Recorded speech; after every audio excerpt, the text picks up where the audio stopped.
যেসব জিনিসগুলো আসলে প্রকাশ পাইনি, জাতির ভালো হয়, দেশের ভালো হয়, এগুলো আমি প্রকাশ করি।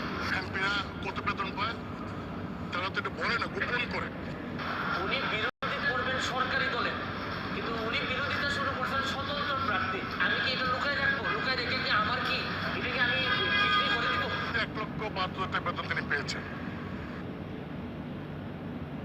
আরে চাচা, তোমার যে অত ফুসকা হয়ে জায়গা, তোমার তারাইল টানা আর করিমগঞ্জ টানা যে তুমি আজকে বহুত বছর ধরে এমপি করতেছ, নাঙ্গল থেকে এমপি নিতেছ, দক্ষিণ অঞ্চলের তোমার করিমগঞ্জ টানা দক্ষিণ অঞ্চলের মানুষের লাগে তুমি কি করে দিছ? তুমি তো একটা হারামজাদা। আরেক বেড়া সত্য কথা কইছে দেখে তোমার টুসকা হইরেছে গা, অত ভিতরে জলে বেদ তুমি যে বাচ্চা, তুই এমপি নামে কলঙ্ক।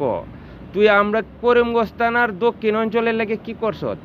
তুই তো বেটা একটা অমানুষ না হইলে তুই কেমনে আরেক বেটার এই সত্য কথা বলাতে এই ইয়ার মাঝে সংসদের মাঝে কিভাবে বইলা দিতেছ আমি এই আমরার মানহানি হইতে তোমরার মানহানি হয়? তোমরা এমপি ইলেকশন করে 100-500 1 লাখ 1.5 লাখ টাকা 2 লাখ টাকা বেতন পাই, আর পরে আরো বহুত কিছু খায়া যে তোমরা অনেক কিছু করছো।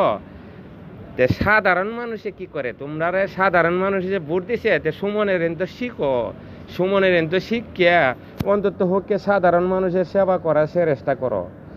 আমাদের এলাকা আউরের মাঝে নামন জানা একটা রাস্তা নাই বালা, একটা মেম্বরে দিলে পরে মেম্বরে 4বার 5বার বাজেট পায়া মেম্বরে 1 লাখ টাকা 50,000 টাকার কাম করে।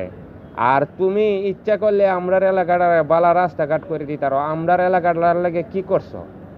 কিশোরগঞ্জ করিমগঞ্জ থানায় যে বড়ার বন্ধের মাঝে যে আউরের মাঝে যে নামছে, গ্রামের যে রাস্তাঘাট নামছে, এই রাস্তাঘাটের লাগে কি করে দিছো?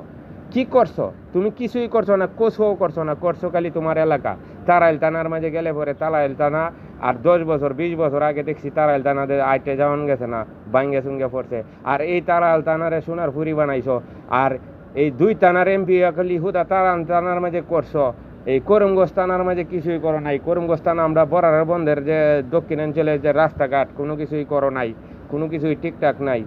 আর তুমি সুমনে কইছে দেখে তুমি করে ফুসকা হয়ে গা, তোমার অত ফুসকা হরে হেরে, অত ফুসকা হরে হেরে। হ্যাঁ, সুমন কি এই অগ্রাহ্য কথা কইছে? সুমন সত্য কথাই কইছে।